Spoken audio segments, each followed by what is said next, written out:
In a recent move, Uber made a decision to end its long fight in China and merge its China unit with Didi Chuxing, a Beijing-based transportation network company, which is actually Uber's Chinese counterpart.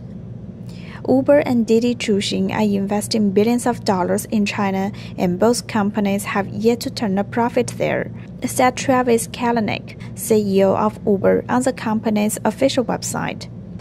In less than 2 years, Uber has invested about $2 billion there, winning 17% of the market. Meanwhile, however, Didi Chuxing has 70%.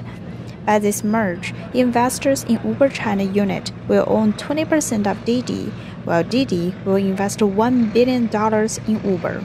Uber wasn't the first technology company to enter China, not the first American technology company to enter China, and it certainly wasn't the first American technology company not to succeed in China. So many have come before it. Yahoo attempted to enter China and it was unsuccessful. eBay did the same. Facebook has not been able to penetrate the Chinese market. There are many examples of American technology companies that entered China and did not succeed. Popular as they are at home, when playing a away game in China, most of these companies are dwarfed by their Chinese rivals. China is a very difficult market for Western companies to penetrate. It's especially difficult for Western technology companies to penetrate. Uber did a pretty good job in China actually. It had made headway into quite a few Chinese cities, including some third-tier ones. The localization effort was easily seen. It had become partners with Baidu and Alipay. Still, it couldn't avoid bloodshed in its competition with Chinese ride-hailing smartphone apps. The customers are very, very different. They have different cultural tastes and preferences, and the products, the way they consume the products, the kinds of products they want, are not the same as those products that Western consumers want. And the economic environment is so very different as well. For instance, Uber has always partnered with private cars, while when its rival Didi first came to the market, it built a platform among taxi drivers. Although in first-tier cities, Uber represents cool and fashion, most Chinese people have more trust in cabs, which are under heavier scrutiny from the regulators. For these foreign companies, these leaders usually don't pay that much attention to China market. They also don't know China market, the culture and consumer behavior regulations. They don't know, so therefore they cannot play the China market into their strength.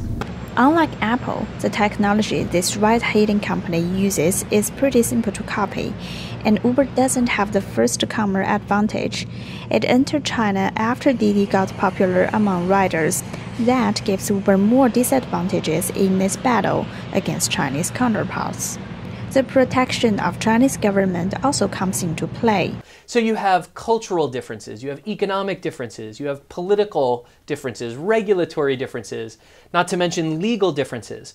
All of these things make the Chinese market so difficult for Western companies, especially those from the United States, to succeed. To a certain extent, this is a two-way street.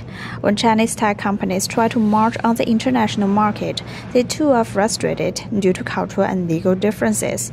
But domestically, the improvements and modifications they have made to cater to the Chinese customers are indeed striking. So it's okay to do this, but you have to take this one step further. You have to make some incremental contributions.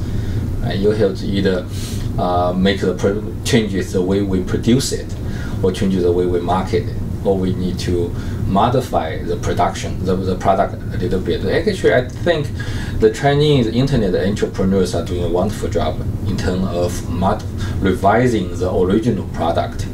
So they already customized the product according to Chinese consumer behavior and culture. I think that the Chinese competitors have reached a certain level now where they're becoming competitive on a global stage.